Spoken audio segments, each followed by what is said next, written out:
The knowledge of horrible events periodically intrudes into public awareness, but is rarely retained for long. Denial, repression, and dissociation operate on a social as well as an individual level. The study of psychological trauma has an underground history. Like traumatized people, we have been cut off from the knowledge of our past. Like traumatized people, we need to understand the past in order to reclaim the present and the future. Therefore, an understanding of psychological trauma begins with rediscovering history.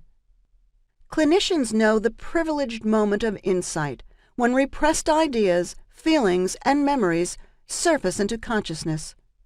These moments occur in the history of societies as well as in the history of individuals. In the 1970s, the speak-outs of the women's liberation movement brought to public awareness the widespread crimes of violence against women. Victims who had been silenced began to reveal their secrets. As a psychiatric resident, I heard numerous stories of sexual and domestic violence from my patients. Because of my involvement in the women's movement, I was able to speak out against the denial of women's real experiences in my own profession and testify to what I had witnessed. My first paper on incest, written with Lisa Hirschman in 1976, circulated underground, in manuscript, for a year before it was published. We began to receive letters from all over the country from women who had never before told their stories.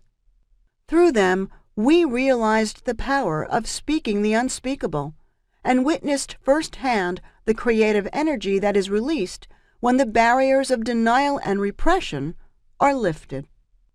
Trauma and recovery represents the fruits of 2 decades of research and clinical work with victims of sexual and domestic violence.